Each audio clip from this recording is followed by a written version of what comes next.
Yo.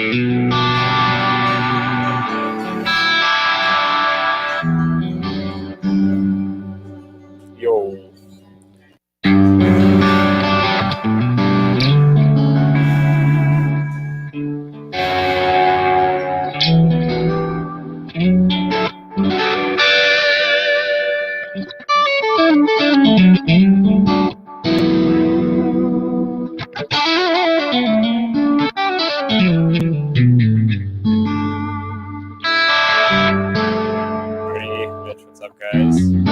What's going Robbie, on? Kyle.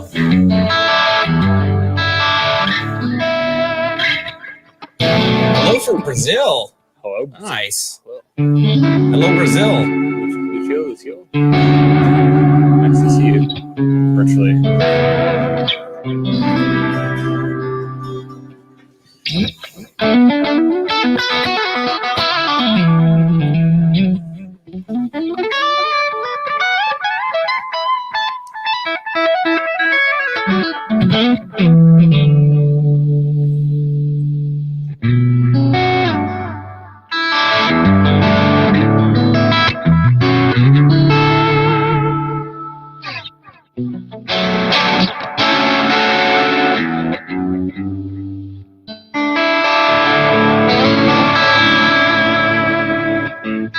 Hello from Canada. Yeah, hey, Andre.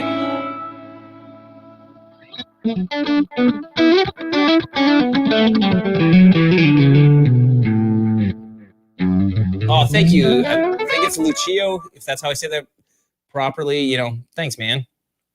Oh, hey, John. Good to see you. Glad you're loving the amp, man.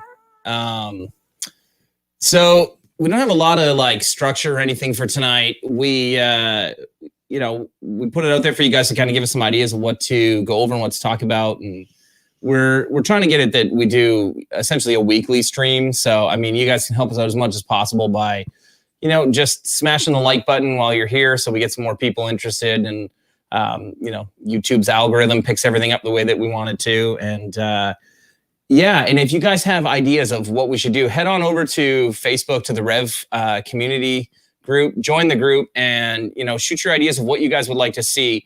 For tonight, we're going to be going through the 100p a little bit more. We're going to go through kind of like what all of the different like buttons and switches and things like that do on the amp, and we're mainly going to focus more on the actual like analog side of the amp more than the digital side. So we won't probably talk a whole ton about the torpedo embedded on it. We're going to just run with the standard 4x12 cabinet that we normally run. Yeah. And this is, we built one in white. We've got a couple of custom colors that you're going to be able to order on generators that probably will show up sometime in the new year. So we've got like chrome, there's white, there's purple for the 100p, there's red for the 100R, Gold. There's gold. Gold's one of my favorites right now. Mm-hmm. Yeah, gold looks really nice. Yeah. Yeah, lots of nice ones. Lots of possibilities. Yeah. So what do you want to do? So Sammy, you're messing around with like, you were telling me before we started that this is kind of your favorite tone out of any amp that we do. Any of the new amps that we do, yeah. Like I've always really liked like the snappier kind of mid-gain tones. Like I think we've also talked about this before in the other streams, but like we go for very different like mid-gain tones. Like I really like kind of like the sharp, like kind of twangy. And Channel 2 on the 100p before was my favorite, and now I guess because Channel 2 is the same on all of the amps, like the Mark III Channel 2 has become my favorite, which is awesome. Specifically with this setting, which I really like having the bright switch on and on the second drive stage, and the drive stages obviously are new, and I think that getting a little more like punch out of that channel is what's doing it for me. So yeah, it sounds awesome. Before we get too far in, guys, are we like nice and smooth here, or is it kind of choppy and whatnot like we've been having before? There's a bit of weather here, like it's snowing a little bit, and yeah, as it does here. Yeah. So give us a thumbs up or a it's good or no it sucks, and then you can bug Dan and I to pay for better internet. So the joys of being out in the middle of nowhere, man, it's like At the same time, though, it's nice because I get to like leave the city every day to come here to work, relax a little bit. Yeah, smooth. John says looks good. Travis says looks great. Okay, cool. What's up, Travis? Good to yeah. Good to see you. Travis is our head of sales down in Nashville, Tennessee, which obviously had a crazy week. Anthony, great to see you, man. Anthony's over at Flipside Music in Denver area. Thanks for your support, Anthony. Hit him up. Mark, it's good to see you. And Mitch, man, all the people, all the friends. Yeah, smooth here in the boonies. If it's good for you, Scott, we're good. Yeah. Krager gives the thumbs up. Yeah, sweet. Well, yeah, Awesome. I guess we can move through. Like, do we want to just start? Yeah, so we'll start with channel 1 and work our way through, and then we'll go through. I mean, I think the most time both you and I are going to want to spend is on that channel 2. Yes, because like the biggest difference to me between the Mark IIs and the Mark IIIs is those drive modes on the on channel 2, because that's actually something that was like inspired by the G2. It wasn't even it didn't exist before the G2, and I'll kind of give you guys the backstory on how it came to be on that once we go through it. But let's start with the clean, because what's different on the clean, besides just, in my opinion, it just is a little bit more like rounded and full sounding to me. It is. It was funny because I said I plugged in that Mark II today, and immediately I was like, whoa, it's like it's totally different. Like before I thought it was like this huge. It still sounds fantastic, but immediately plugging back into one of these, it feels much rounder, as you said, like much more balanced and full, but still like sharp, which is I love it. So I'm gonna turn off. I'm gonna turn off all the. We were having a delay on there before, so I'm gonna turn this off and just turn the verb on the amp, which you've got on already.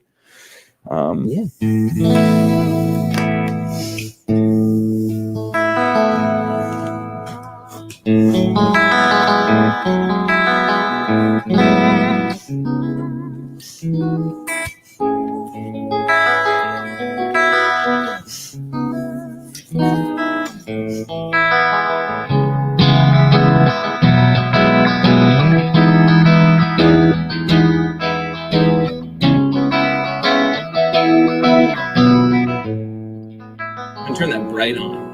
Yep. Oh yeah, right away.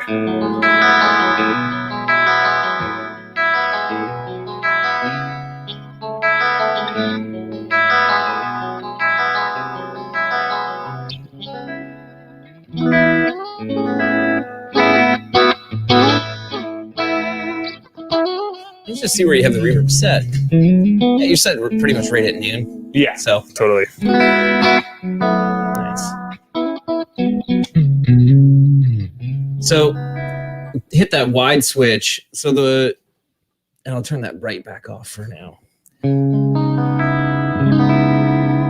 So that's kind of just like a high and a low boost. Yeah. Like it brings out everything a bit more, I think, and it just feels more like attached. Like, yeah, it's like immediately doing like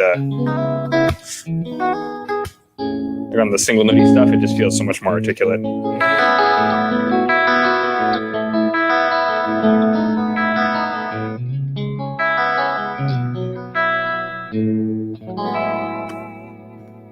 Gonna plug in with that. Yeah, sure, man. See how it sounds. Try some different things. We have all the toys tonight, so we're gonna use them. Derek was just telling me his Lucille story. Yeah, I've had that guy for a while. Yeah, I've had it for a long time. I got rid of the like stereo. Well, Sam's dad got rid of the stereo pickup stuff for me. Yeah. Who I see is here. Hello, Dad. Yeah. Yeah. Absolutely. Totally different tone. I think it's very, very fat. Wide switch on. This is with it off.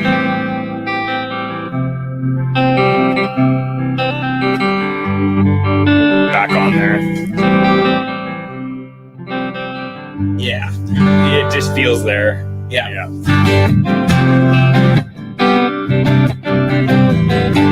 Will it break up? That's a really good question. Not much. No. Right? Like even with like even on the 10 watt mode, it's I don't think it's really designed to. Like I think Dan kind of said to me once, he just kind of wanted to make it so that you can get all the breakup you want within the channel that you want. Yeah. Like the clean is clean, Yeah, like even if I even if I dime this, like.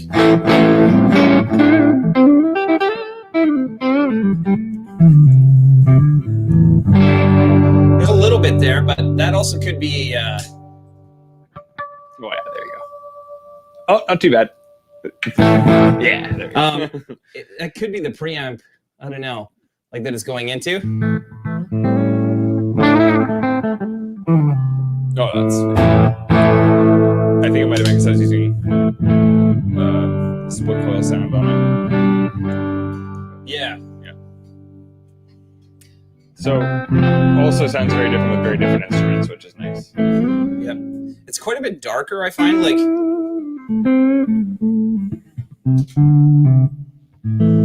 Yeah. With this than compared to that. I mean, I'm also like.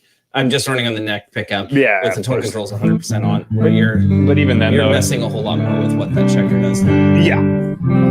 But it gives you, like, if you both sides of things depending on what you want quite easily. Mm-hmm. Yeah. So I play way more mid-gain stuff or like edge of breakup tones. So I'm actually really impressed with how the clean channel sounds compared to the previous generators. Like I've never felt like our stuff was really stiff. I always felt like, I didn't have to fight the clean channel to be able to, play that kind of stuff that I'm going to play when I'm playing at my brother's church. To like church, open up the way you want. Yeah. Yeah. Yeah. Yeah. Exactly.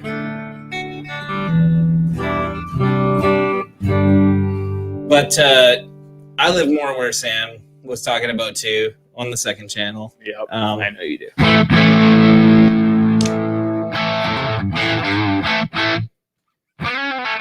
You pull that bright switch first and just go from the ground up. Yeah, I'm gonna let you play too because I Sure. need to tune this as well. Sure. So you want to mute it and then. Oh yeah, right the mute. Yeah. Yep. Got her. Yeah. The joys of Gibsons. So they sound great. Yeah, they do.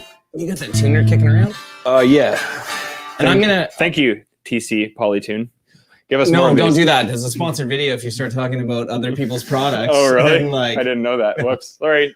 No, thank you. I mean, yes, everybody buy the TC Polytune clip tuner for lots of money compared to other clip tuners. Lots of dollars. Yes. Yeah, but they're great. But it's crazy good. Yep.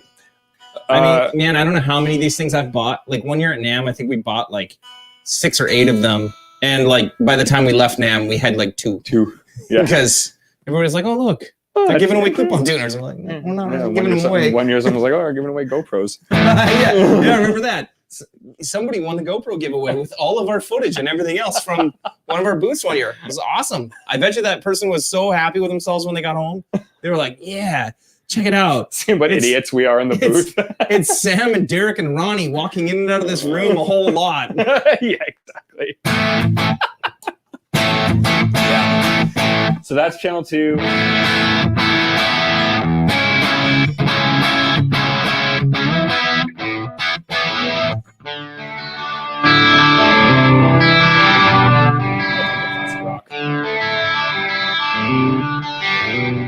Are you gonna put your on for us? Is that what it was? I don't even remember how to play that. I'm not going to embarrass myself by not playing Sweet Home Alabama correctly. Please do. So that's just flat, like no bright, no drive or anything on there. So once you get to the second drive stage, and this is where it goes from the G2, having like the 3 different drive stages. Yeah, right away.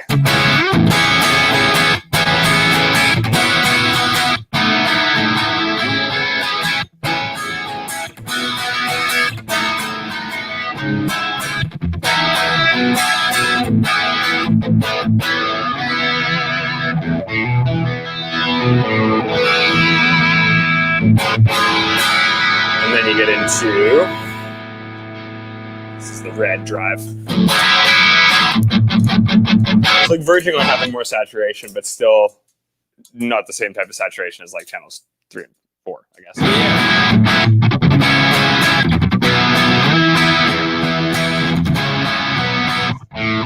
See these are too. So if you just listen to the pick attack there.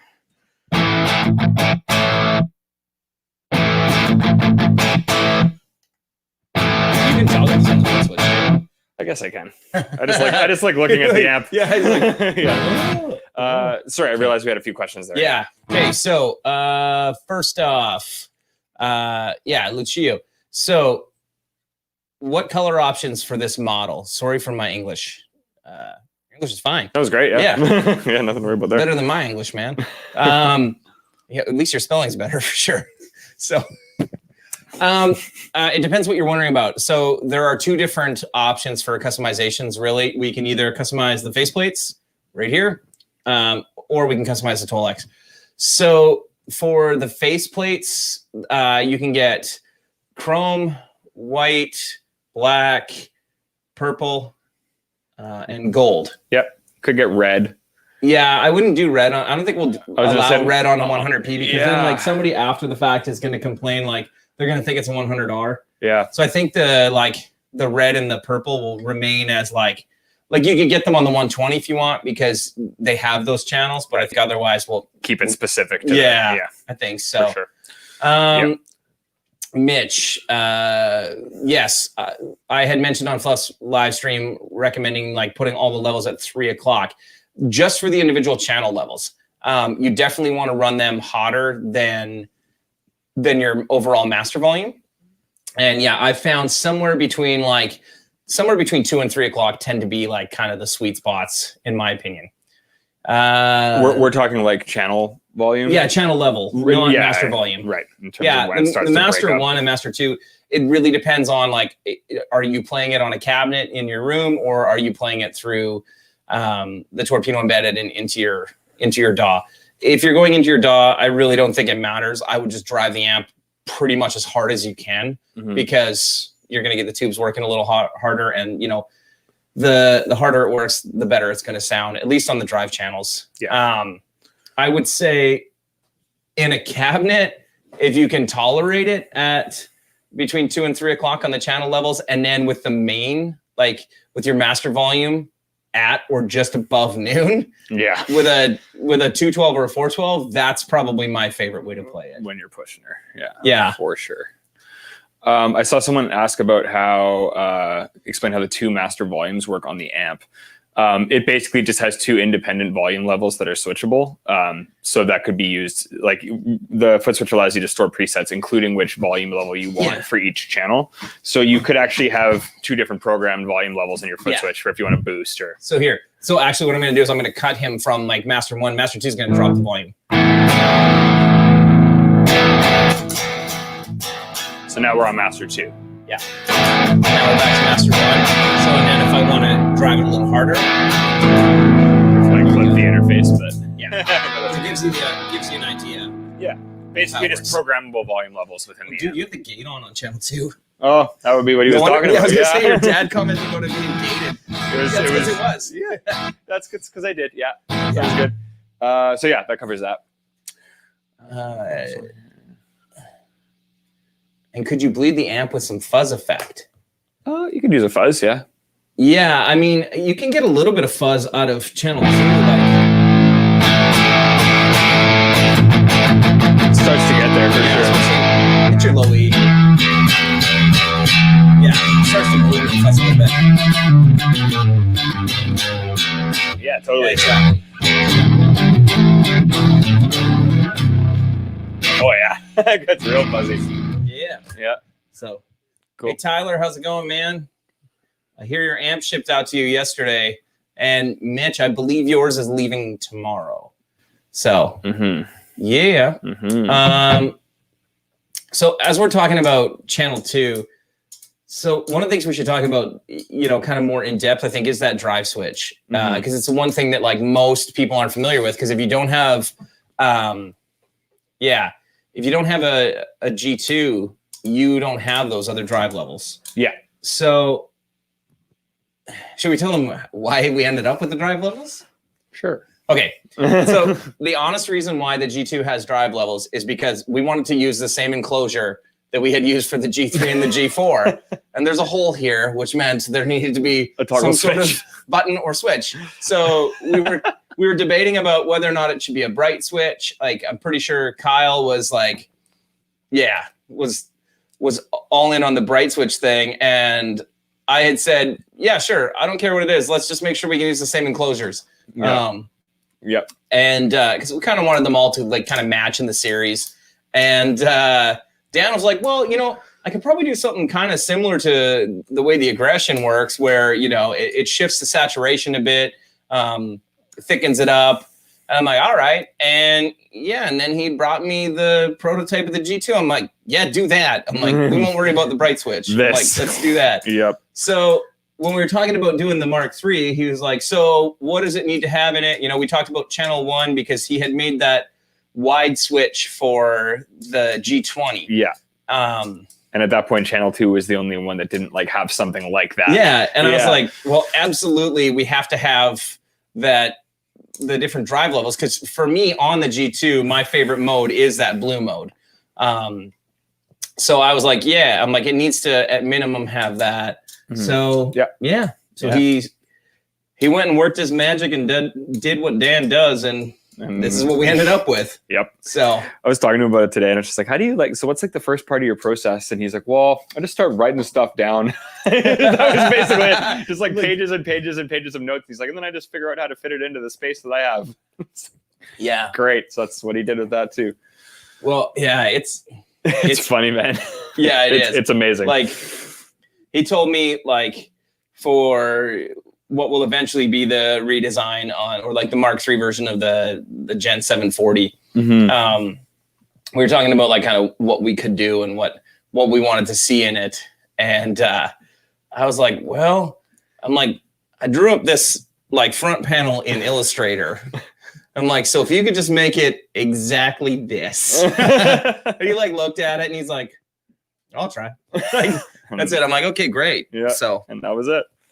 Yeah. That's funny. So, hey, Anthony, good to see you, man. Yeah, Robbie, the up position in drive mode. Yeah, man, that's by far my favorite. That's the blue. And Anthony, the G2 sounds better in gold. It sure does. The G2 Gold, also, the reason it came about is, did you know that the vast majority of people think this is a tube screamer because it's green? So that's why we did a limited run of gold ones, for people to be able to see that, like, hey, maybe I should try that because it's not a tube screamer. So yeah. Of the 3 pedals, I will fully admit this is by far my favorite because I'm more of a mid-gain player. Totally. And it's even for what I do, it is the most functional. Yeah. Yeah, absolutely. Yeah. Yeah, like, I don't ever try to boost the front end of an amp. I don't know if I've even tried to see what it does in front of it can do the, like, it does the boost thing very well, but it does certainly have a different character than any like TS9 style pedal. Yeah, I'm way more like Robbie. Like, I'll throw this in front of a D20 for when I play at church. Yeah. With like, you know, I have my bigger board that we built after COVID happened, so I think I got to use it at church once. This one? Yeah. Oh, I think when you did a bigger one than this, I was like, why? No, but prior to that, man, I was just taking like a G2 with like either the Vapor Trail or a carbon copy. That's it. And the D20 with you know, a Telecaster or something. That was my Sunday morning rig all the time, because it's just so easy. It just works. Yeah, man. I love carbon copy. I guess they have the deluxe, but like that's still one of my favorite sounding delays. It just has a nice sound. Yeah. Yeah. It's just, you know, function wise, I'm not the best at like learning exactly what all the Strymon stuff will do. Right. So to me, hit it and go. Like, yeah, exactly. Yeah. The carbon copy is so simple that I like simple things because I'm a bit simple. Yet I run how many businesses? Yeah. Sweet. So that's that. So that's what happened with channel 2, basically. Yeah, I mean, we'll show you that bright switch on there a little bit. Yeah. So I'll do a humbucker tone first.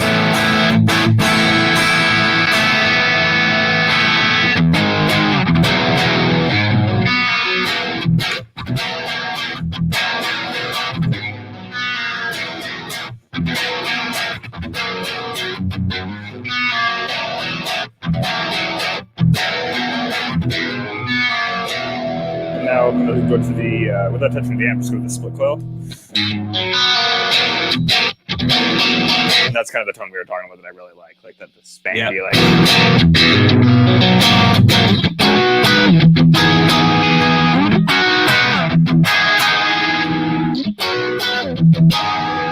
Pass me the cable. Let's see the difference between the bright on and off with that this versus that, because this is quite a bit darker sounding. Totally. Yeah. More classic.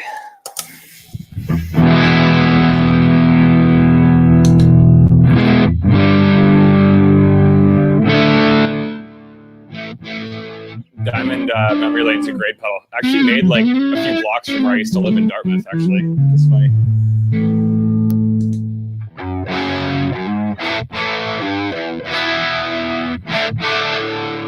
So here's what the bright switch.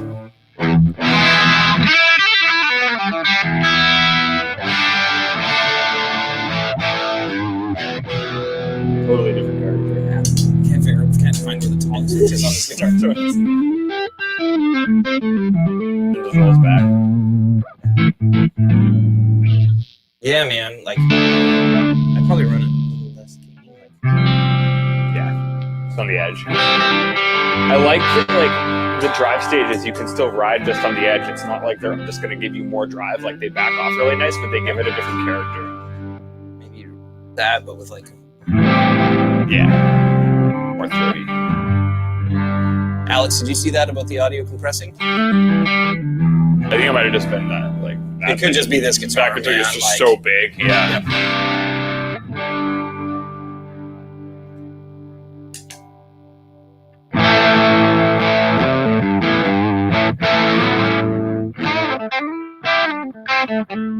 Somebody asked about, let's see, the Mark III have higher gain stages versus previous models.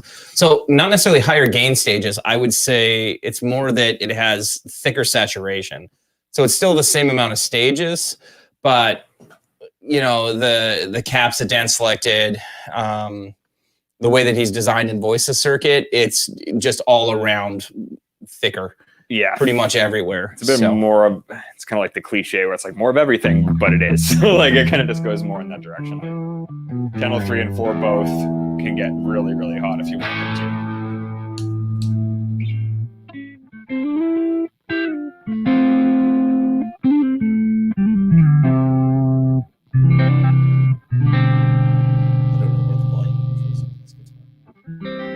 How different is the MK2 purple channel versus the MK3? Very. I was saying this today, and like we had an MK2, like we still have some MK2s that we're selling. We had a 100p go out today, and we were testing, and immediately when I was plugging it in, it was like, I remember before like transitioning from the Mark, because I have a Mark 1. Yeah. And I remember anytime I'd play that at home and then go to the Mark 2s and test them at work, it was like, oh man, like this is just like, and going back to this after trying a Mark II was like, oh man, okay. Like it's much more full. It's much rounder. Yeah. It's much more flexible, I guess. Like I found the channels were very distinct before, where purple, it's like, you knew that's what it was. Red, you know, that's what it was. And it still has that, but all the channels now are much more flexible. And I think that's the biggest difference.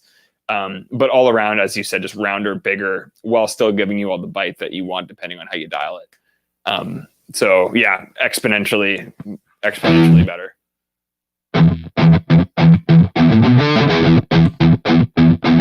Oh, Robbie saw this. Yeah. Yeah. No. Yeah. That is a white G3 pedal. That is, you know what, here, let me give you this back, because I want to see, you guys can tell us if the audio's, do some gent. I will. I'm not saying, but that's as close as I'm getting. Dude, does that have a sugar? Do you want this, or do you want a different you know guitar? what? I'll grab a different guitar, man. While we're here, I might as well actually grab some. I'll grab the Aristides. Yeah. Come back here. Thank you. I'll try to answer some other questions. Okay, so yeah, sorry, Robbie, about the white G3. It is, so we did a limited run of them for Music Store Live or Pitbull Audio in the US. So that is, I don't know where they have it. Oh yeah, the tuner. Yeah, I would check out their website. They would have them. We have one that was one left over. So I don't know. Maybe we'll figure out something to do to give it away in the next little while here. Yeah, let's do it. Yeah. Yeah, they look great. Yeah. And I don't know if you can see it from there, but the text on it is purple. So it's like white with like the G3 text. So it's, yeah, very nice. Yeah. I've been told to do gent, so I'm going to drop tuning. Except I'm going to tighten up that little locking tuner there. You see how far out it was? It's going to take care of that little guy. Yeah, right just going to do that. Sounds like the Bob Ross of live stream. See this little locking tuner? I'm just going to tighten it up a little bit there. Tighten this up just a little bit right here. It says happy little bush, happy little locking tuner. Happy little hip shop. Yeah. Yeah.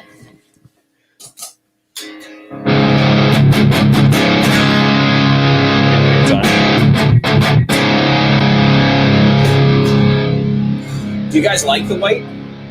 Like, do you like the white panel? Oh, what does it say here? No, black one. I want the white now. Oh yeah, we did the black too. Yeah, I forgot. What do you guys use in your own live rigs? XLR. Yeah, and then just cabs for stage fill. I think it's really nice to have cabs like there just for stage filling. Also for the people that are standing up front. But XLR front of house for sure. So, now that we have the option.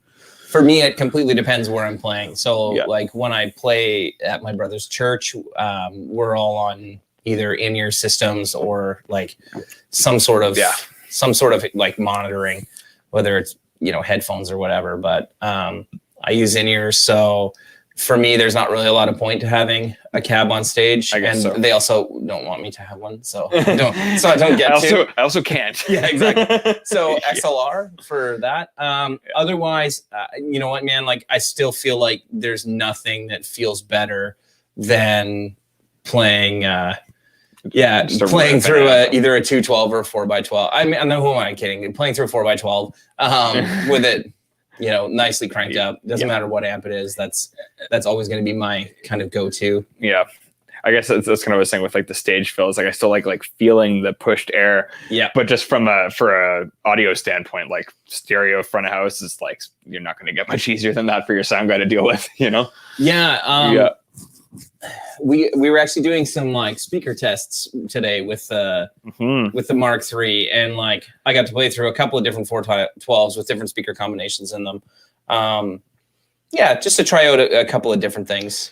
And man, like Dan and I were in that little like ISO room, and like Sam walked in because he was just about to leave to run some errands before, you know, having to come back for tonight. And he was like, I was just like, what did you put in it? I didn't know what was in it. And right away I was like, that's different. Yeah. So we discovered something. Yeah. I won't say what it is.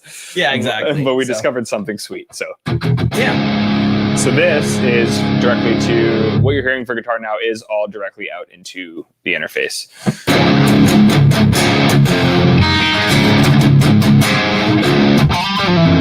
Fuck, I can't play anything.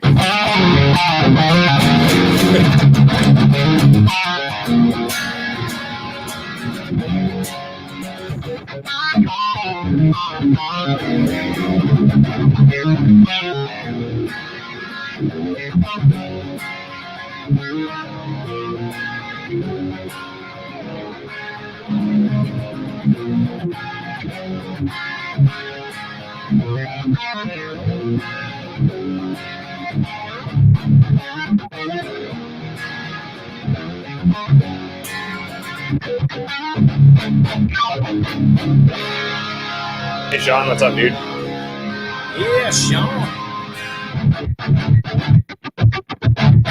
There you go. There's your gent for the day. Ryan, we can't hear anything here that sounds like it's like a phase or anything like that. So it could just be the. I think Anthony was saying it just could be YouTube. Yeah. Unfortunately, YouTube's doesn't know what's going on. So Sean's here. So everybody ask Sean all their favorite questions about life, love, and the pursuit of the American dream. So compressing over here too, eh? I wonder. We're running. If you think if we just turn down the volume here, I'm going to turn the master down a little bit and let's see what happens. It's like it's nowhere close to clipping. Yeah, no, we're running it real low here. Yeah. Yeah, no, it must be a an internet thing because all of our levels here are not even close to compressing. Hey Shane, man, good to see you. Hope you're doing well. Yeah. So I guess do we want to run through? We're on channel 3 now. Cliff, will there be other speaker options available in our cabinets besides WGS? Maybe. Right now, we're just doing a whole lot of tests, and I can tell you guys that we're going to test pretty much every major brand that you guys know.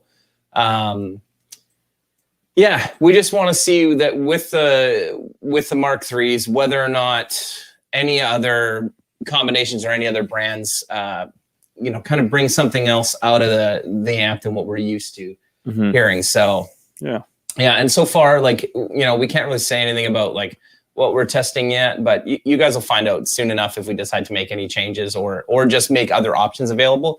I think at minimum, we'll just start adding other options for people because we get requests all the time about, can you build us a cabinet with, like Selly creambacks, or can you get me this specific Eminence speaker? And we want to be able to, at least from our kind of quote unquote custom shop, which is pretty much just our shop. Where we put the speakers in. Yeah, exactly. Where we're like, oh, so instead of building another black one, now we're building a purple one? Yeah. Got it. So which one's next? Purple. Yeah, exactly. And what speakers go in that? Okay. Just ET90s? And then let's put a black sticker on it. Yeah, exactly. So so we want to just have some more kind of options available for guys because there are some guys who just absolutely swear by specific drivers, and I'm really not that picky with it. But I'm really interested. And I was really impressed with what I got to hear earlier today, and I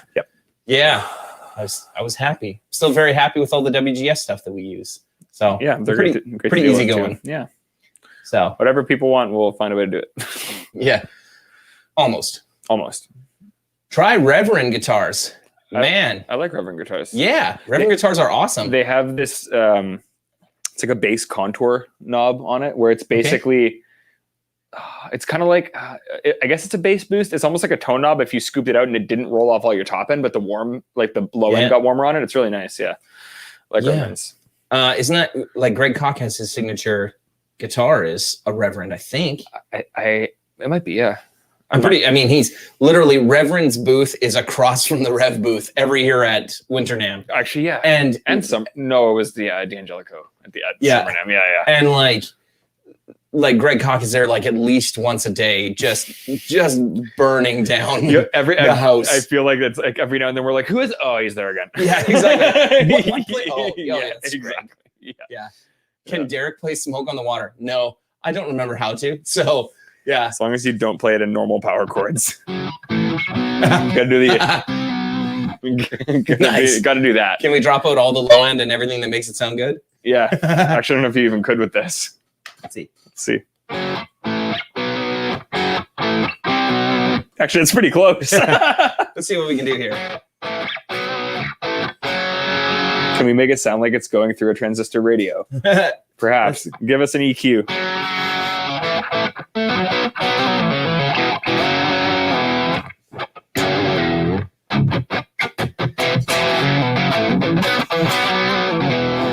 I can't listen to that. I was just digging it, dude. It sounds good. Yeah, it sounds better. All right. From the circle to the rectangle. Oh, okay, Shane. So did Dan decide to change the path of the logo from the circle to the rectangle?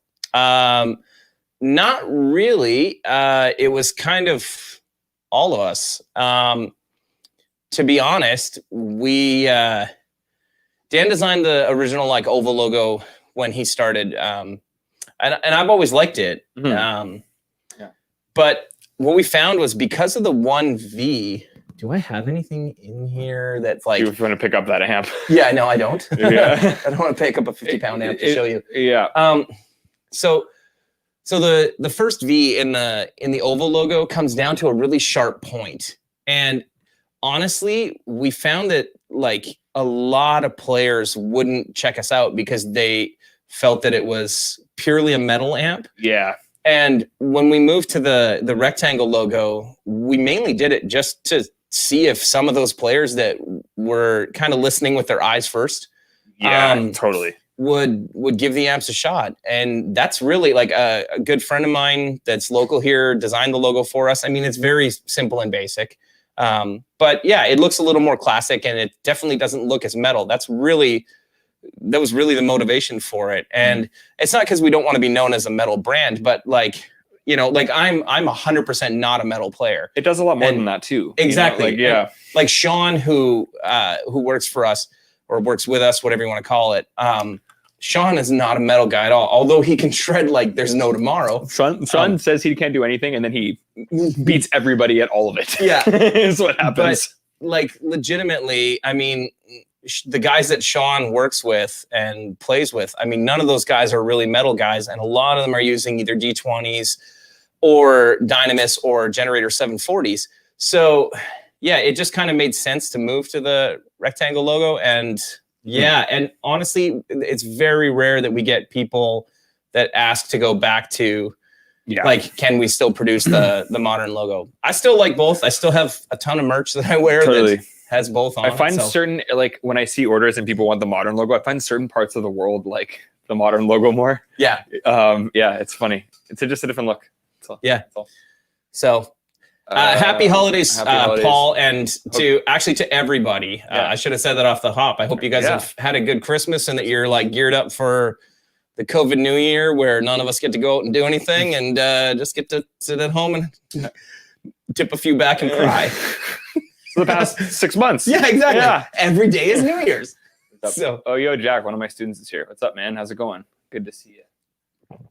Yeah. Phantom Power. I don't think so. I tried to tell Dan to turn the foot switch into like a pedal looper at one point. I don't think he liked that. He didn't dislike it, but he like, it's a lot of work. He's like, I have no time for this. Yeah, I was like, yeah, then you could switch the pedals without MIDI. He's like, yeah, new amp. Yeah. And then this came out. We talked about that actually, Cliff, on the Mark III, and we just kind of decided against it. There wasn't anything that really like, because not a lot of people use drive pedals in front of our amps. I know some guys do, and somebody had asked about like boosting the third channel, because you, at least in my feeling and my experience, you don't really need to do that. Like I don't.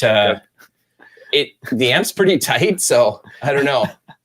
So what am I missing? No, I just Jacob's intervals basis just noticed me. Oh, nice. What's on the comments? Sorry, I was just laughing. Nice. Hi, Jacob. What is Robert Baker saying? Hello, Robert Baker. What does Robert Baker want with dad riffs? Oh, he said Dad Rock Showdown. I'll school Sam like there's no tomorrow. Derek will absolutely I will win. actually sound like Dad Rock, and Sam will sound like modern metal guitar player playing Back in Black. I'll play it without any feel. Yeah, exactly. Let me find the stiffest way to do this. Quantized.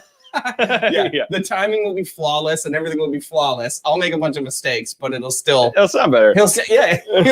Sam will sound like Sam, and I'll sound like a poor version of who actually wrote the song. So that's a problem. Shane, are you 6 feet away from each other? Yes, we absolutely are more than 6 feet away from each other. Mm-hmm.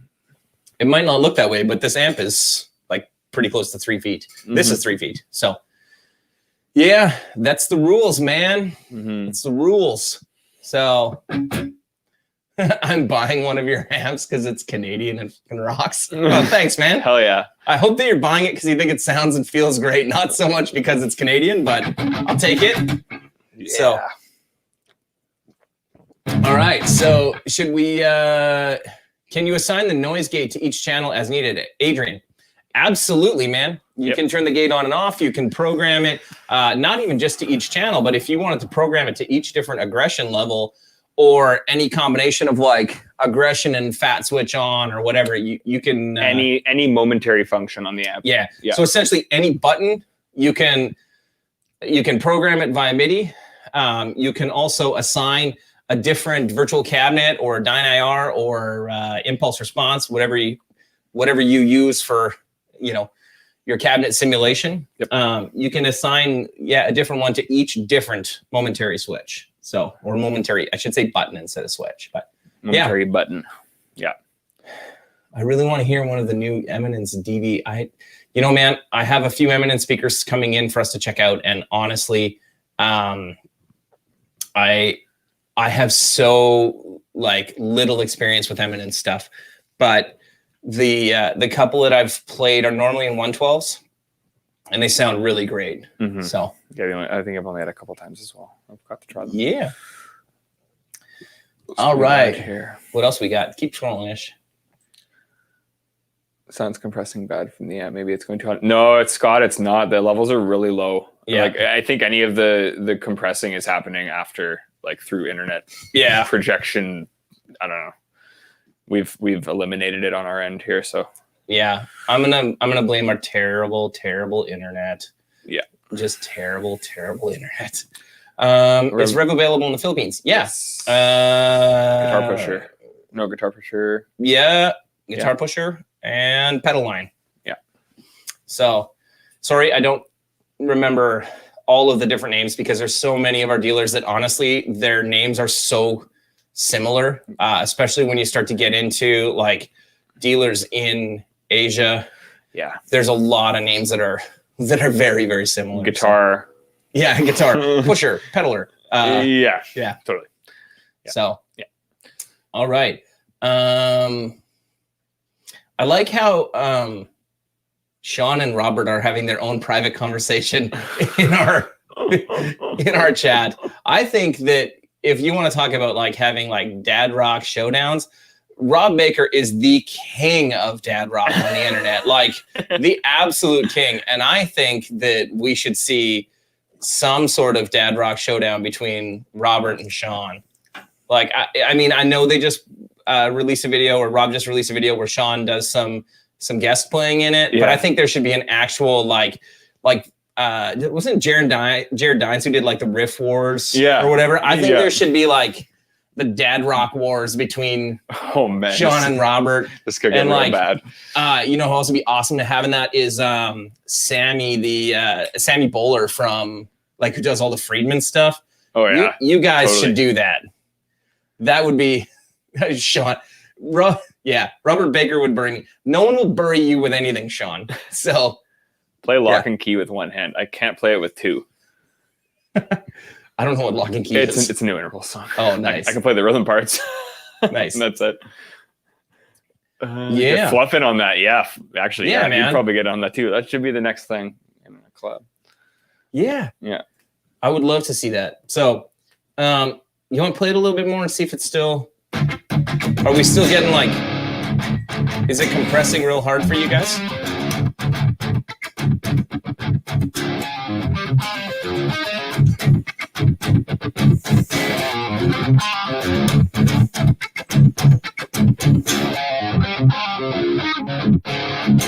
And I haven't even practiced that a lot.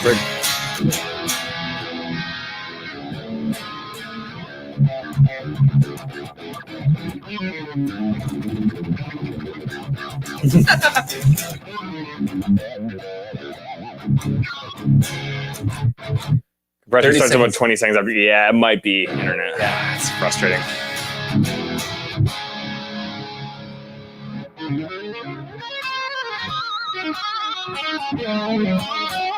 Ish, can you do the speed test? I definitely like the red aggression for leads. A little more saturated there.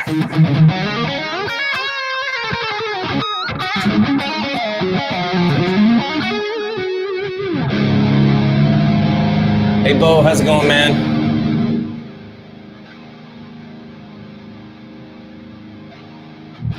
Not the internet connection, it's the video service itself.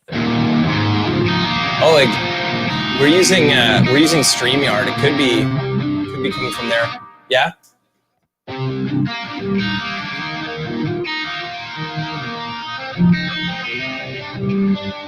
I love that chord, but I always just think of the Police.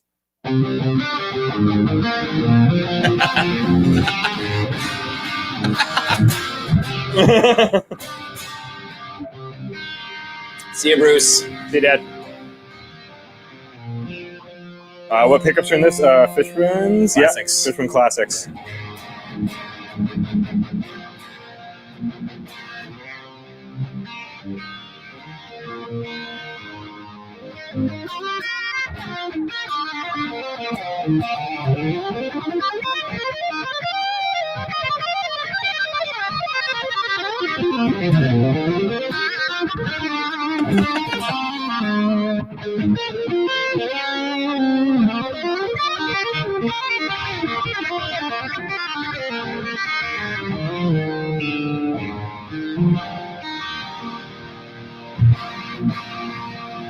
Killer feature solos, yeah, 100%. I've always really gravitated to purple for most of the riff stuff, but I've always liked the red channel for leads just because of the way it saturates. This definitely, like, I find each channel can kind of get more into the turf of the other one if you wanted to, especially with the fat switch. I find, like, if you want, like I think if you had to go to that, get rid of that and that, it's kind of verging more on red channel sounds, you know? Yeah. And the saturation. Yeah.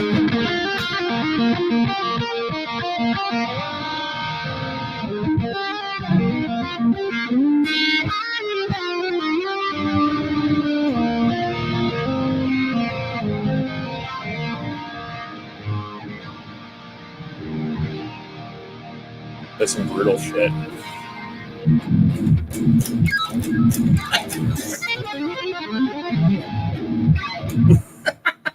I don't know. Something dumb. Doesn't sound like Van Halen. Well, the Kramer. Actually, it should be set up here. I'll grab it here. Yeah. Switch. I'll let you play that. Oh, that's me. Rob, I'm sorry, I don't have the bar for it. It has like is it an original Floyd on it? Yeah, or Floyd 2. I don't know where the bar is for it. Good luck finding one anywhere. So this is like, this guitar has an awesome story. So I bought this guitar at a show that my band was playing in like early to mid 2000s. And I bought it from a kid out of the trunk of his car. That's not too bad. I'll turn it up. Let me do the story. You got it? Yeah. So yeah, this kid came up to me at the show and was like, "Hey man, it's like you want to buy a guitar?" I'm like, "Probably not." Like, you're asking me at a show? I'm like, "Definitely not." Oh, dude, it's way out. And your dad probably locked it too, eh? Yeah. I'll just tune it to itself. Yeah, it's fine. Can you unmute me there? Yep. Even better, I'll put you on a clean channel. There you go. Good enough. Yeah. So anyway, I'm like, yeah, probably not. And he's like, okay, well, he's like, do you want to at least take a look at it? I'm like, sure. So he opens up his trunk and this is sitting in his trunk. And I'm like, yeah, I want to buy it. He's like, I'm like, how much do you want for it? He's like, $50. And it was by far the best guitar purchase I've made for $50 ever.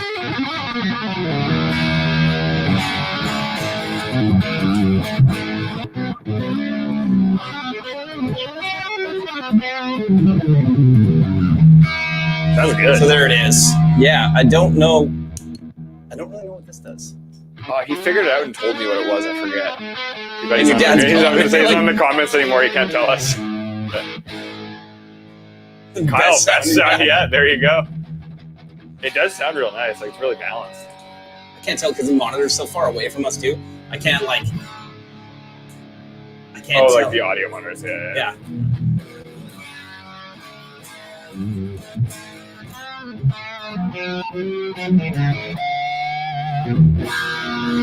I need to learn more riffs. I don't learn enough riffs. Well, you need to know. Got your C, got your D, got your G.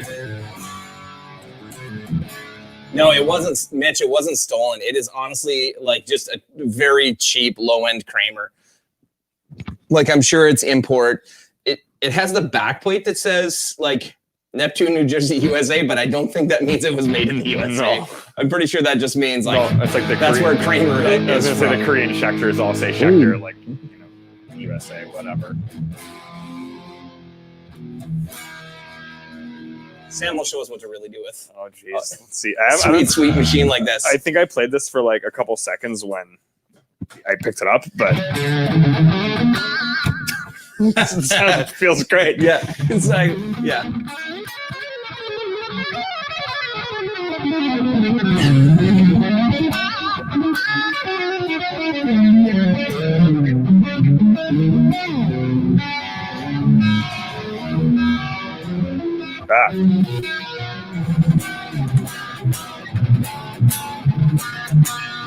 I've definitely played way worse guitars for $50. Yes. Yeah, it feels really good.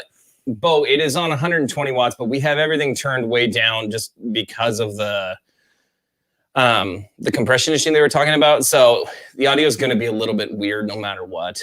So yeah, sorry, boys. Well, apparently it's our stream service. It's stream service. We're using StreamYard. I don't know if any of the other guys that are doing YouTube that are on here are using that because, you know, we broadcast to Facebook and to Twitch and to YouTube at the same time. Yeah. So we're figuring it out as we go. Robert can, I think Robert should send us some sort of riffs that we should have to learn for one of our upcoming live streams where we're using 80s guitars. Cause I've got another Kramer and I know the one. Yeah, exactly. So yeah. Robert can send us stuff that obviously that I'm capable of playing, Robert. So yeah.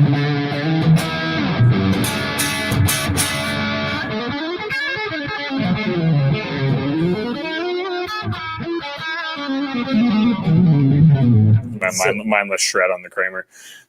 Hey Nate, how does it sound on an 8 string? I have a 7 string here. Yeah, we don't have an 8. I can grab the 7 for you. Where is it? It's over here. There. Yeah. Cool. We don't have an 8, but Ben Eller did a great video with one of the prototype. Yeah, he did. 120s that he used an 8 for it, and yeah, it sounded great. I thought. I'm not in 8 strings. I'm not in 7 strings either. That's why I only have 1. And it's because Schecter lent it to us and then never asked for it back. So thanks, Schecter. Yeah. This has been at like 4 NAMM shows. Yeah. It's honestly a great guitar. Yeah. I used it in that the demo that I did as well. Yeah.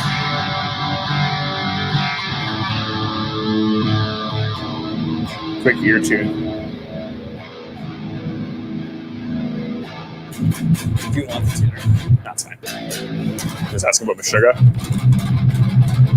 I can only do that for like 2 seconds. They do it for like the whole song. So there's no boost. I'm going to turn the reverb off. There's no boost at all here. Usually for like a lower tuned high gain tone, I like to run it on the second aggression just because it's a little tighter. It's not quite as saturated as red, so just a little more definition. Maybe like that with like the bright switch on and then the fat off and...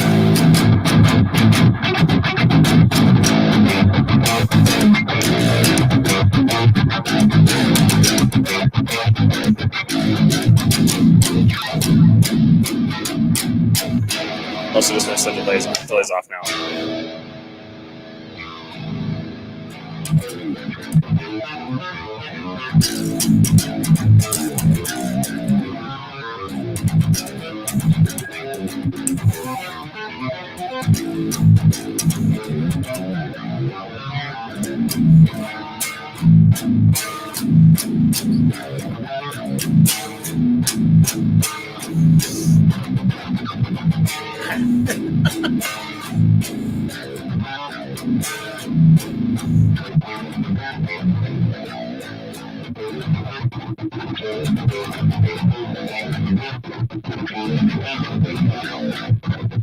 I think my favorite thing to do with the gate on this amp, just because it's so tight, just...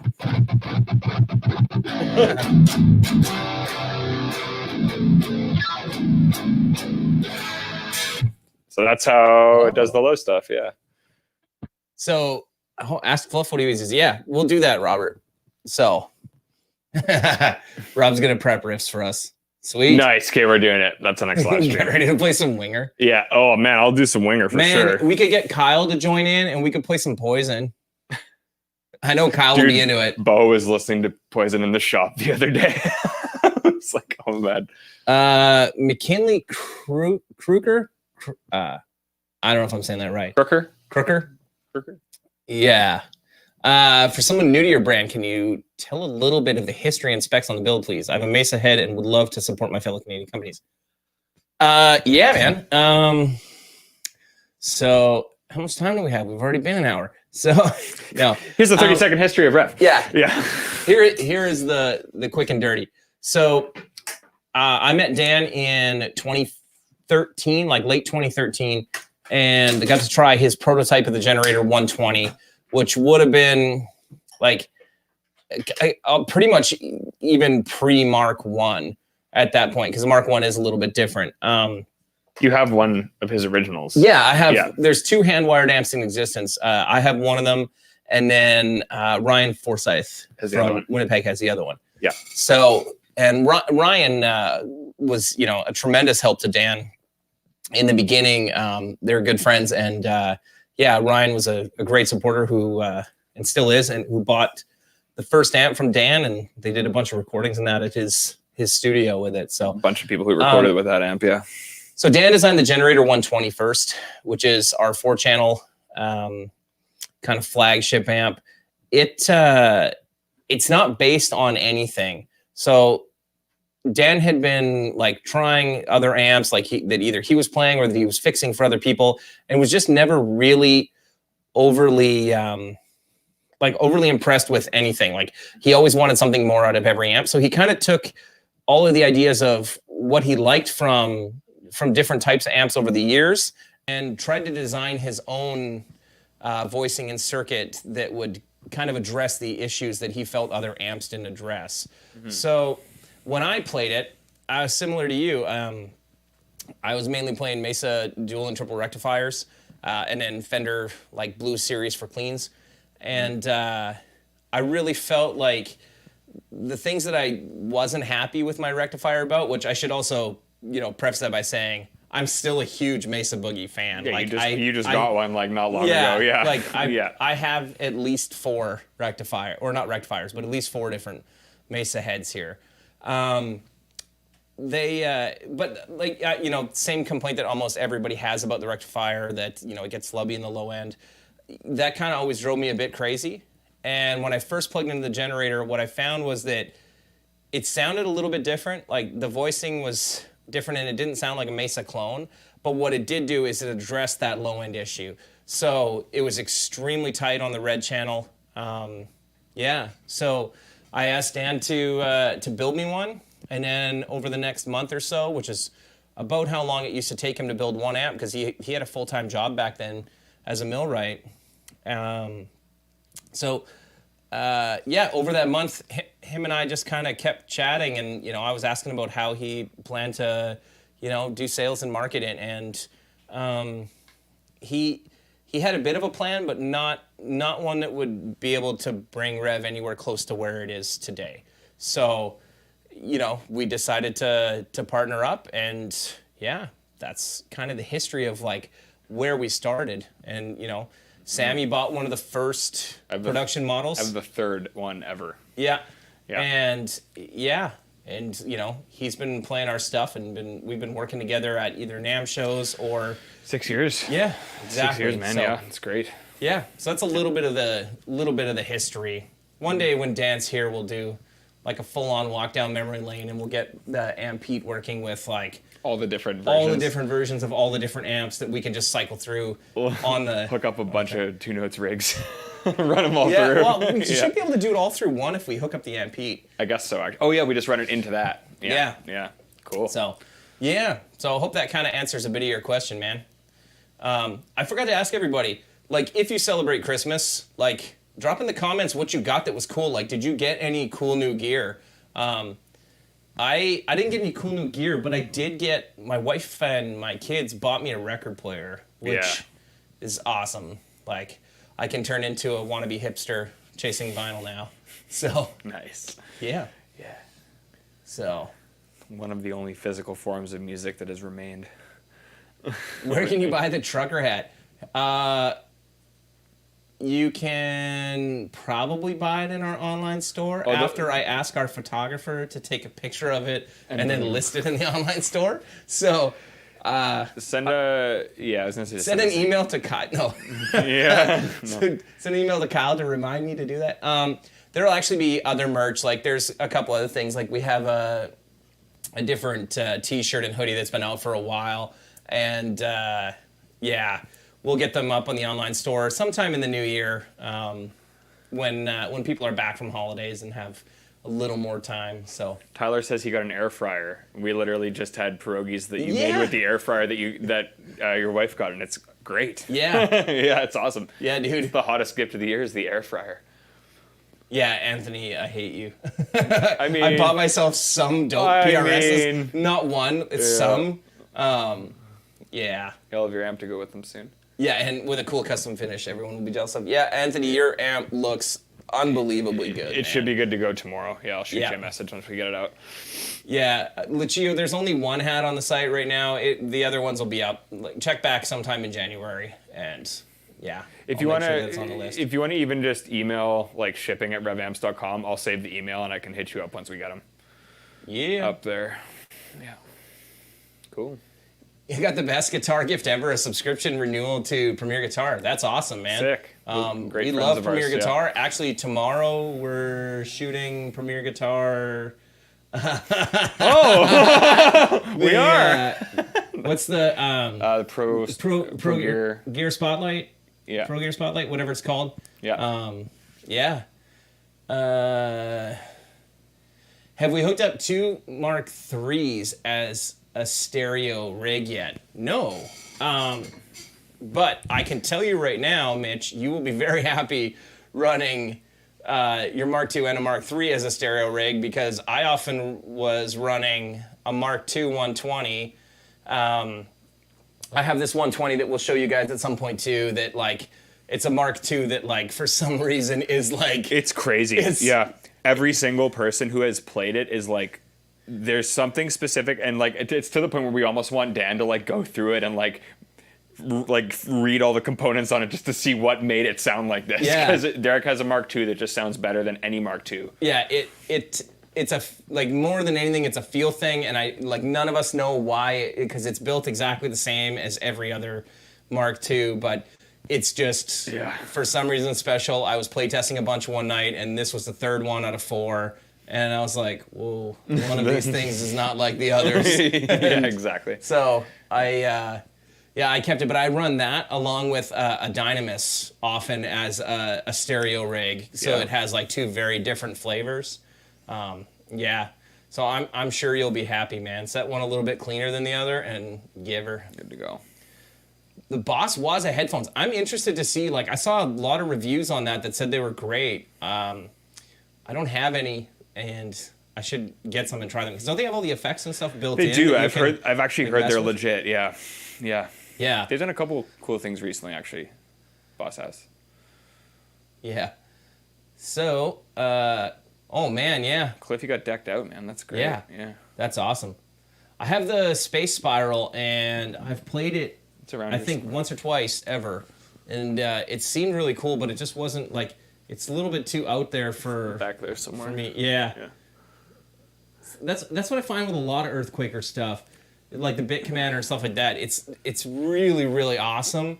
I just don't know how I'm ever going to work it into anything I play, because I play very boring, like Nickelback rock. Not like 8-bit Nintendo music. Yeah. Exactly. Yeah. So I love their Grand Orbiter pedal. Is a really great, like, phaser tremolo-y pedal. Totally. And I like the Afterneath a lot too. I don't know if you have that one kicking back there. I think you so. do actually, second to the left, where it's like that name just describes it. Like, it's not a delay and it's not a verb, but it just adds like this ambient layer. That's Man, really cool. My favorite one is the Avalanche Run from them. I love that pedal. Sean actually has both of my Avalanche Run pedals that we have, because we typically use them at NAMM. So yeah.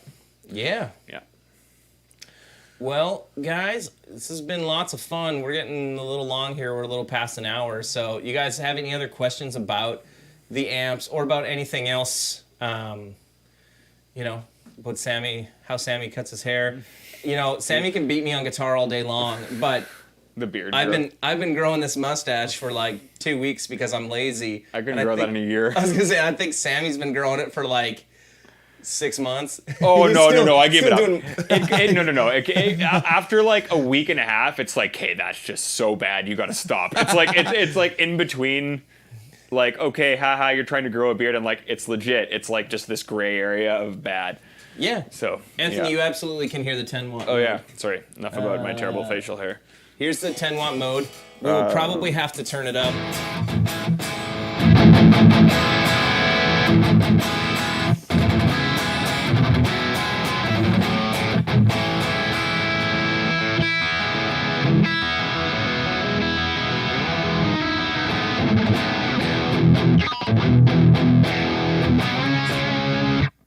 Yeah, 10 watt. It just pushes more. Yeah.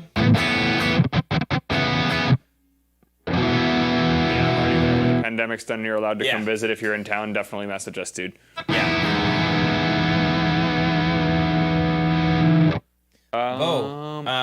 Yeah, in front. In front for sure. Every every amp I've ever used them on. So I have like a few like non-rev stuff, like amps here that I've used the pedals in front of, mainly Fender stuff and a couple of Marshalls. Yeah, a lot of the amps that I like gravitate towards using if I'm not playing rev stuff tend to be like more vintage amps though. So like older Marshalls, older Fenders. Yeah. So a lot of them don't have loops. So your only option is to go in front. But yeah, It does work well as a preamp, but it definitely, like, I know a lot of people are concerned about running, pedals like that in front of an EQ, but no, it definitely blends very nicely, and I think it definitely is a little clearer in front. So, yeah. Harold, is there gonna be any delays or reverb pedals? I have no idea, man. It depends if that's what you guys want to see from us. We really, really try to listen to what our customer base is asking for more than anything when it comes to developing or designing new product. We will often look and see like whether or not we think that there's kind of a hole in the market. I wouldn't say there's any holes in the market I can see on delay and reverb pedals. There's just a ton of them. So for me, I can't speak for Dan because he is our designer, but I would probably have to see that what we were going to add to the market was something that was unique and something that you couldn't already get, or that it solved some sort of problem. Yeah. I'm really big on having our gear like not just sound good, but be some sort of solution for you for something. Totally. So absolutely. Yeah. Yep. What is this? Does the gate still work well when it's boosted? Oh yeah, totally. And you can adjust the gate on the back too, like how much like release. Is it? I don't even know if it's a release. It's a threshold. Yeah, it's just like a master level, but you can totally adjust it. Yeah. Yeah, it's honestly on its own probably one of my favorite gates that I've tried. Mitch. Okay, so would it be clean channel pre's? Yeah. That has been talked about. Yeah, it's been talked about a ton, right? Like lots of people have asked, like, are we going to do a G1 pedal? And we actually don't know the answer to that. Like, I can tell you right now, there's nothing that's been designed or that's really in any sort of development right now. But there's been lots of talk about some sort of, some sort of like clean preamp that, that would essentially allow you to build a complete pedal board rig without needing an amp. So we'll see. Anthony, I'm actually not sure. I can ask Dan on that and let you know. Gate keyed off on the input or the volume going to the loop? Yeah, man, we'd have to ask Dan that. Oh no, it sounds good. I never use gates, so yeah. Like honestly, even now, like I use my volume control on my guitar more than anything. Robert, how about adding delay to the D20 or G20? Is that a possibility? Yeah, I mean, anything is possible. I like it would have to be a new version of the D20 or the G20, to be honest, just because right now there's probably not room anywhere on the chassis to do it. So it would have to be a redesign. The key thing for me is I don't know what we add to right now to the delay kind of like sphere or field. You know what I mean? Like it would have to be something unique to us. Yeah. So like, what do you do differently? Yeah. we'll see. Just with like, as you're saying, like DSP being what it is, it delays like the timeline where there's so many different options. Yeah. Right. Like where I used to. Yeah, exactly. We just want to turn it on. Yeah, exactly. but like, yeah, it would scroll through 20 patches and pick the one I like. It would have to be like, I'd say the gate on this amp could compete with gates on its own, and I think if we were to do a delay, it would have to be the same thing. Like, yeah. It would have to be able to compete on the market just as a delay. Yeah. So. Gris, I don't know. Is there any discussion of doing a 50-watt version of the Mark III heads? Absolutely. Yep. So the Generator 740, we will do, like, essentially that is or was supposed to be kind of like the, kind of half-watt versions of the 100P and the 100R originally. So we haven't done a Mark III version of the Generator 740, which is honestly still my favorite amp to play of ours. That will come later in 2021. So there will be a, I don't know if it's going to be called the 740 anymore or if it is going to be an actual 50-watt. That's really between Dan and Sean, to be honest. Like, those are going to be the two guys that'll be the most instrumental in, like, Dan will be doing the design and Sean helps with product development. So those will be the guys that are really deciding, what wattage is the right feel, what's the right voice, all that kind of stuff. And, Sammy and I will get to give our 2 cents on it a little bit, but those are the guys with... For that one. They're the guys with the ears and the talent for that. That's, we're more the the final test monkeys to be like, Sam, play this and tell me what you think. And then I'm like, okay, now build it. Yeah, exactly. Yeah. And then I build 200 of them with Ish. So yeah. There's plenty of, what was that one that you're just hovering on there from Corey? Plenty of organic boosts. None of them spell Rev. Yeah. I know Dan's been asking you guys on the Rev community page, like, what you guys would like to see in a boost. I'll be honest, a lot of the time Dan comes to us with the ideas of what he wants to design. And there's certain things that I'll tell him, like, hey man, we kind of have to do this, or I've got this idea and we really need to do, when we did the D20, it was kind of my idea to do a single channel clean pedal platform amp.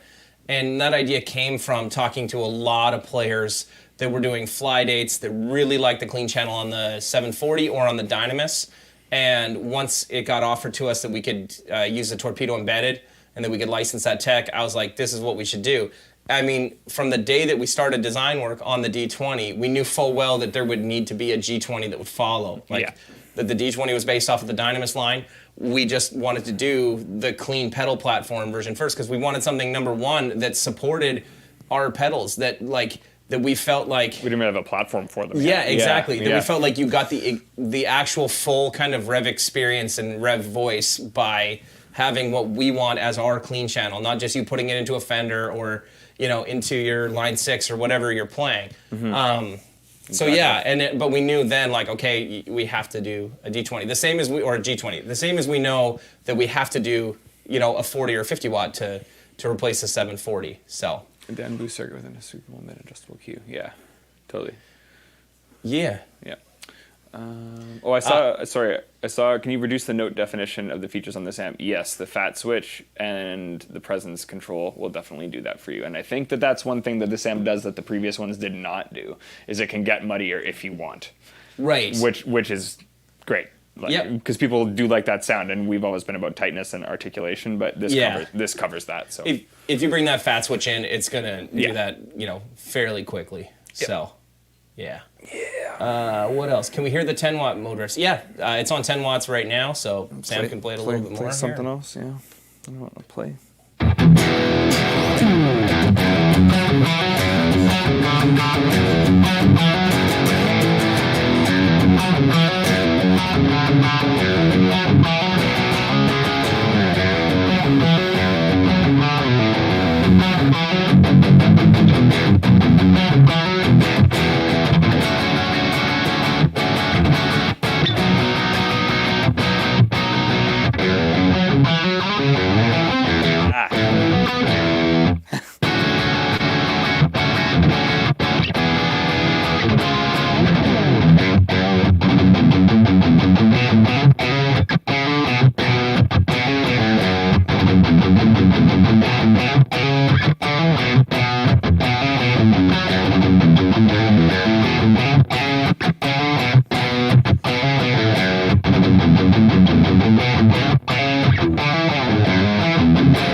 riff.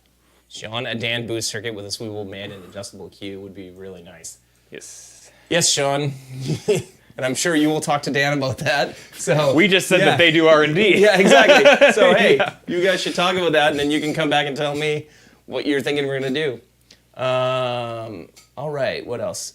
Rob, any talk of a single channel 100 watt amp? No. I don't know what it would be.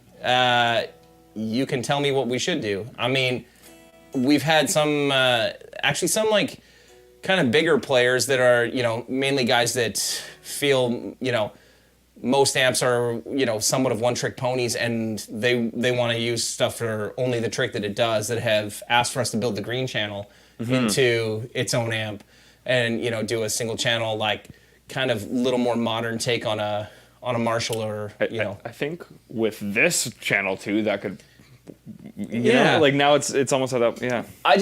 Like, for me, I don't see the draw to it as much, because, like, it'll honestly cost us probably just as much money to build a single channel amp as it's going to cost us to build a big amp, like a 2 or 3 channel amp. So what's the, I don't know, would you want to pay $2,000 for a single channel amp versus buying a 3 channel amp for $2,300? I don't know. Robert can tell me. Robert will order 10 of them and give them away on his YouTube channel. Along with all the guitars he's giving away. You should check out Robert's YouTube channel if you haven't. He gives away guitar, I think every 60 seconds. It seems like that. And he buys DGTs just to aggravate me. And Martins and everything else. Yep. Every couple of days recently, I get a message from Robert, and all it says is, boom. And you're like, what did you get? And then I wait for my slow internet to load the picture of whatever he bought that he's... Yeah. It's because for years, I threw it in Robert's face that I had got that... 50-watt Marshall JMP when we were at Summer NAMM. Yeah. And now I'm paying the price for it because Robert's buying all of the fun toys while I get no new toys. Dude, lots of nice toys. I know. I have lots of nice toys. I can't complain. Look. So, yes. That's good. I saw a guy say you should do a 60-watt one with a 9-watt variable called the 69. Yeah, Robbie and Kyle get along great. That sounds like a Kyle joke. Yeah, it does. I mean, yeah, 69 nice. That's what it has to be called. Very nice. I like. Yo, who saw Borat 2? Oh, man. All right. Sad Dirks. Yes. Yeah. Remember at NAMM like 3 years ago, Rob, like, gee golly, guys, I sure do. What did he say? Gee golly, guys, I do wish Derek would stop flexing on me with gear every day. That's for sure. And now he's on a DGT mission. I know. Sean and Robert have just gorgeous DGTs. I'm still not convinced that Robert's as nice as Sean's. He tells me Sean it has is crazy. Yeah, I'm not playing that guitar. I don't believe it. I'm pretty sure that Sean wins. I mainly just want to say that because, you know, I just want to flex on Robert, and I don't have a DGT, so I can't. Gotta get one. I was gonna say now the only way I can is if I buy like a Wood Library, like DGT. I have to buy something that's like vastly outdoing that. That like costs the same as a small car, just so that I can flex on Rob, and then have my wife be like, "Hey, I hope you like your office. You're sleeping in it for the rest of your life. Hope that guitar was worth it." And be like, "Oh." But for the joy of flexing on Robert, it might be. The guitar can fit on the couch with you. Yes, Sean, your DGT is always better. Yes, Anthony, you need to get a DGT. I support everybody buying a DGT. I just don't get one because I'm convinced that Sean has the Holy Grail. Yeah. So, do I have anything with a P90 in the neck? I have one guitar with a P90 in the neck. I don't think you want to hear it though. What is it? It's that Harley Benton Henning Pauly's signature Harley Benton, which you can bend the neck probably a full tone, just like. So I think we'll stay away from that. I don't think I have any other P90 guitars. Like it's over there. Yeah. Yeah, it's like it's all the way. Not that there's anything wrong with them at all. I've just never found myself drawn to P90s for what I like doing. Yeah. Yeah. It's not the best. So. Yeah. Cool. Anything else you guys are interested in knowing besides just us yammering on? And, you know, mainly us just talking about how awesome Sean's DGT is? Hey, Sean. Hey, Sean, your guitar's great. I'll trade you this lovely gold top LSL that I have behind Sam right now, with Filtertrons in it. I'll trade you that guitar for your DGT. Please? No? Ben Fluff and Eglowoods are awesome. Yeah, they're great dudes. Yeah, man. Neck of the Woods guys are awesome. It's Travis. Like, I don't think Travis is in it yet, in it anymore. But like, that was Travis Hine, and oh man, they're from Vancouver. Does Sean like that LSL a lot, or? Yeah, Yeah. it's his. Oh, it is his. Yeah. Oh. I bought it from him because I wanted to try the Filtertrons, and like, I'm actually like not a huge fan, so I bug him all the time about like, hey, well, you know, I'll Yeah. That's in tune. yeah, where's that tuner? Do I have it? So- No, I thought I gave it to you. Yeah. The white telly behind Sam is one of my favorites. I still have not fixed the Fishman pickups that are not working properly in it right now. So I need to get on that. EB Rooster. Yeah, the neck on that thing is just Oh, it's great. gorgeous. Yeah, it's killer.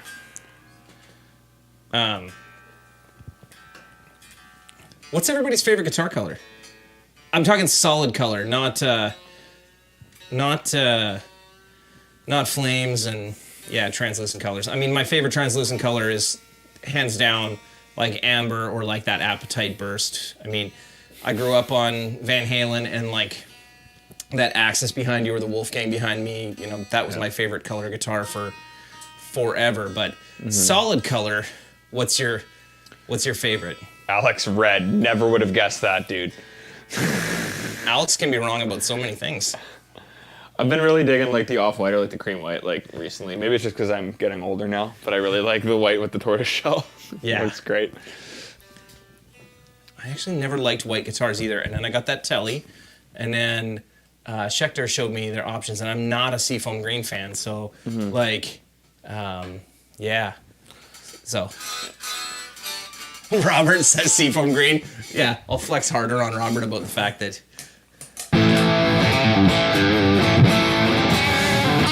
That guitar, dude. Just sounds good. oh, there it goes. And it's gone. It's like South Park where they go to the bank. This doesn't look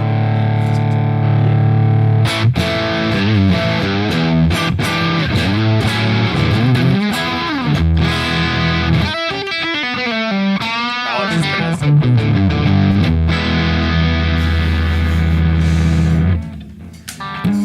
Yeah, I like Daphne Blue. Actually, this is one of my favorite guitars too. That it's hiding. The Tom DeLonge. The Tom DeLonge, and like for everybody who likes to make fun of the Invader pickups, as soon as you're done, oh, that's terrible. As soon as you're done with that, I'm gonna show them how the Invaders sound through this. Oh, you know what? It sounds. Alex is gonna jump at you. Let's move back up to 120 watts. Yeah. It just sounds good. It feels great.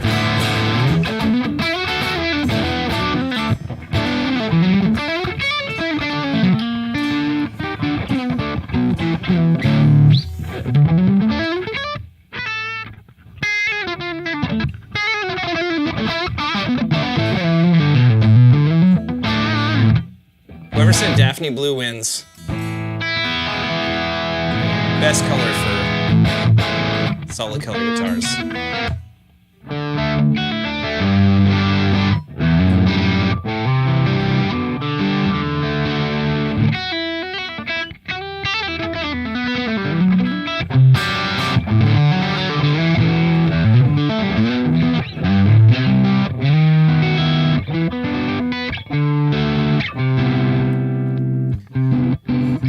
Okay, McKinley, how much is this head in Canadian dollars? Man, I wish I knew that off the top of my head. Let's use the converter. Yeah. I know how much it is in US dollars because we sell pretty much 95% of our products get sold out of the country. Yeah, $34.99. Thank you, Mitch, for making sure that, people know how much our products cost. Yeah, there you go. That's what Google told me on the conversion. $34.99 is for the 100p. Yeah. Yep. Oh yeah, I got the invaders there. Yeah. Invaders. The invader. Yeah. It has a bridge pickup.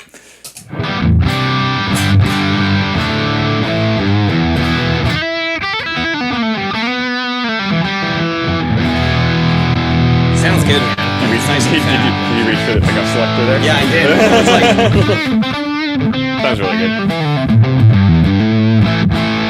Do I know any? I don't think I know any Blink.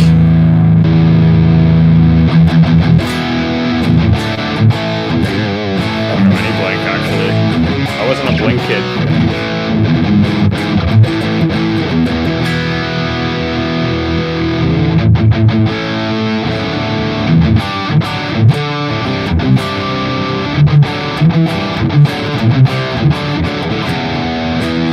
Close enough. Yeah, exactly. Yeah. Like. Sean,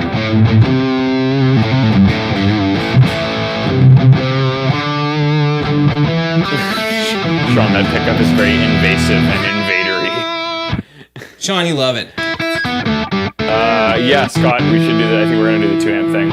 Or like run like the previous generations as well. How many of you guys want to see Scott Craker come out for one of these things? Yeah. Like Scott and Sam play. That'd be great. I mean, I don't know if you guys ever are friends with Scott on Facebook, but he posts like ridiculous videos of him shredding over different jam tracks.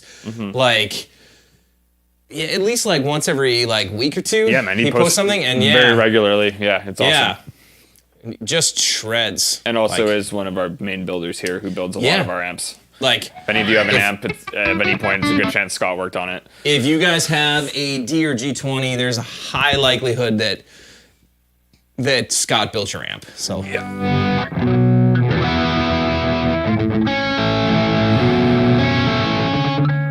There you go.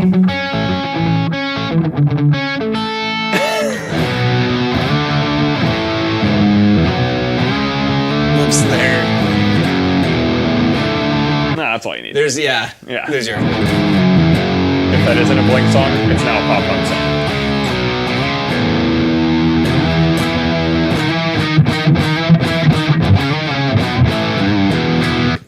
Yeah. Sorry, Kyle, I don't learn riffs. I need to. These would be more entertaining for people if we knew if riffs. it wasn't just you and I wanking. Like, I haven't used my. Well, that's like the signature riff. That's for Sean and Rob. So. Kyle gets his wings. And then he sheds them like a good pop punk boy. And starts crying, turns into an emo king. All right, anything else? What do you guys want to know? What do you want to hear? There's still lots of you watching. I'm amazed. Like, this is going on forever, and I'm like, man, people are going to stop soon. Like, they have to. Nope. You guys are awesome. Yeah, it's great, man. It's fun to be doing. You guys want to hear Sam try to play pop punk? Oh, man. Yeah. Oh, God. Yes. Let's see if I remember any Sum 41 songs. Oh, yeah. To quote Kyle, even though I'm not allowed to say it because I'm too old, but Sum 41 slaps. Oh, yeah. Slaps super hard.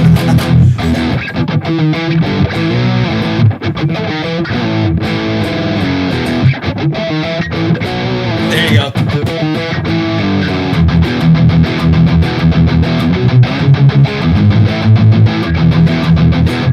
See, maybe we should do a thing like too where like we told Robert that he can pick like some dad riffs for us. Maybe we should let Kyle pick like Fall Out Boy songs that we have to learn. Yeah.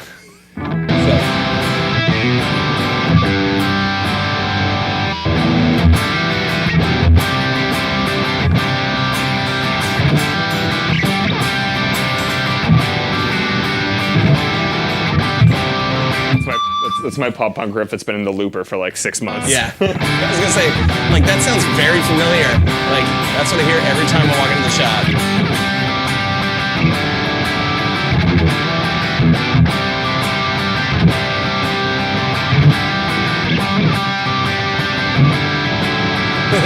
Scott, that riff.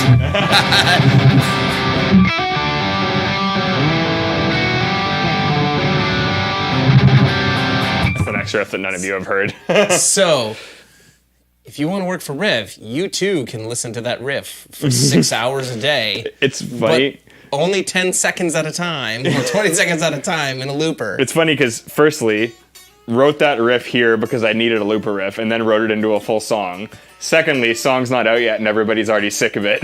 This is everybody in the shop. And then thirdly, the riff actually sounds nothing like that in the song because there's a bunch of other shit going on. But it's funny. McKinley, yeah, you know what, man? We have thought about doing that. I don't know if we'll do it as like a tech channel.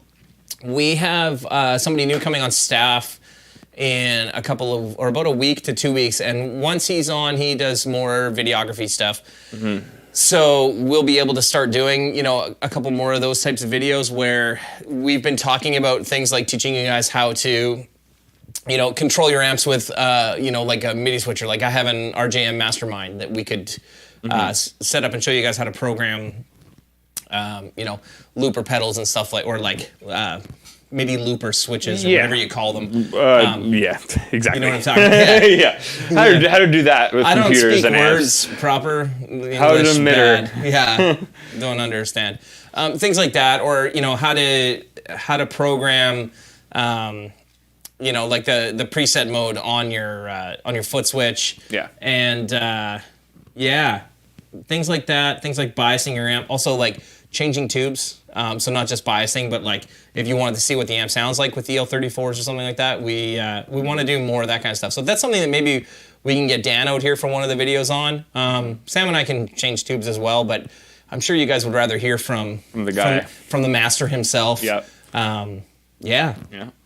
So yeah, that's definitely something we can do. I'm sure Kyle will make some notes about things for our meeting about things we should do in the future, and he'll say, "Hey, remember when that guy?" McKinley asked about this. Said that thing. Yeah. And I'll be like, yeah, I do, because it was last night. Because tomorrow morning at 10 is our staff meeting. So nice. Any combo pedals like G2 and ABD number in the same house. I think that means Rob, a double gain stage boost in one pedal. I think Rob's having a stroke. Rob, are you okay? Send me your DGT if you're not. In the sane house. Well, there is no sane house here. We passed that point. Exactly. Same housing. Like deluxe versions kind of thing of the G series pedals. There's been talk about it. We just don't know if it's something that people want. So we're definitely open to doing it. So, again, you guys have to tell us. No, Kyle, you don't get dibs on Rob's DGT. I already called dibs on that. You said that before the comment came out. It's time-stamped. Man, what does his wife... His wife called me a lazy turd. One time. Rob's wife did. I don't know. She doesn't like me. She just calls me a lazy turd because... I know from working with you, you're definitely not lazy. So I was like, hey, you could call me anything but lazy. Yeah, exactly. The turd part I get. That's fine. But I'm not lazy. Yeah. No, definitely not. But I think because of that, there's absolutely no chance that Gabby will ever send me Rob's DGT. The DGT. If he goes crazy. So.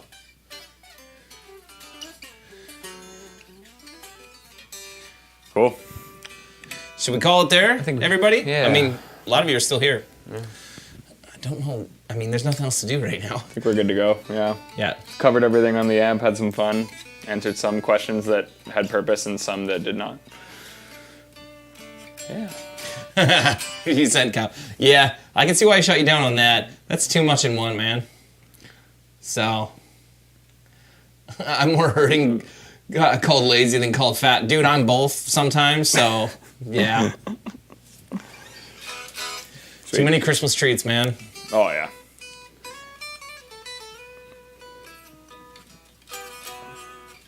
Looking forward to opening Long McQuaid. Yeah, L&M's gonna have the amps. That's great, man. Thanks, Bo. Yeah, man. That's awesome. That's wicked. We appreciate all of you guys' support. Yep. Thanks, Anthony. I'll be in touch tomorrow about your amp coming to you. Yeah, and if there's anything you guys want to see us do, like I said, we plan to do these pretty much every Tuesday night. I don't know. We might just sit around and talk about beer. Sweet. Yeah. Yeah. We'll see. Our sound guys are like, seriously? We're going to be here so that you can sit around and talk about beer? You can try them too. And it's just if you don't want to. Yeah. It's just like, I don't drink, man. That sucks.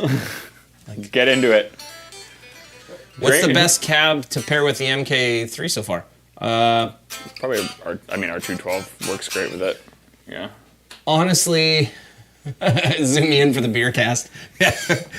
I noticed how Kyle has not volunteered to be part of any of these until he said it was going to involve drinking. No, and then Kyle's like, he'll turn them into beer garitas. Yeah. Only if Kyle makes, oh, come on, why am I having a brain stall? Like his quadruple gin and tonics. Yeah, that just if kill he makes, all of us at he makes NAMM. good old J&Ts for everybody. G. So. No, J&T. Don't you know that? No. Oh, that was the best. My wife and I were out for dinner, and I ordered a gin and tonic, and the waitress was like, a good old J&T for you. And I'm like, yeah, that's what it is. Right. Now. It's a J&T. So Excellent. Now I know. So yeah. Sorry about the cabs. Yeah, I mean, we like our cabs a lot, but if you don't, honestly, anything with V30s in it would be my choice. V30s or creambacks. Yep. I'd say are probably the best. But I mean, I know there's lots of companies that build great stuff. KSR builds great cabinets. So does Omega. So does Mesa. Yeah, Orange. I like Mesa Oversize a lot. Yeah. Like almost anything, man. Like as long, yeah. Like I know people who use the Harley Bentons because they come with actual like Celestion brand V30s in them, and they're super cheap. Like, I mean, yeah. Mm-hmm. To me, it's mostly a box with speakers in it. So yeah. So yeah. Zilla I've heard. Yeah. Zillas sound awesome. I like a lot of the Zilla IRs are great too. The ones that ML Sound Lab did, I use quite often. Yeah. Yeah. Or like I know some guys are using those coffee cabinets from Prague. They're from like Eastern Europe, I think. I think I know what you're talking about. Yeah, those Port City's another one I've seen quite a bit. Yeah, lots of good companies. Like there's some of our dealers that swear by. Like I know Nick from the Axe Palace swears by angle cabinets. Yep, those sound great too. So they weigh 1 million pounds because they have a metal grate. So yeah. So pretty much anything. Yeah. Sweet. All right, guys, we're gonna shut it down there because we need to go. Bedtime. Yeah. No, we gotta go build some more amps before the night's over. So yeah, exactly. So hey guys, thanks so much for hanging out. We'll see you guys next week. Same bat time, same bat channel. You're way too young to know that reference. No, I'll pretend I do. Yeah, exactly. It's all good. Sean's gonna know what I was talking about. Me and Sean will hang out. Yeah. And if your dad was watching, he would still know. He would know. Yeah. He's in bed now. All right, guys. All right, cool. Thanks so guys. much. Thanks for Have a good tuning in. night. It's great.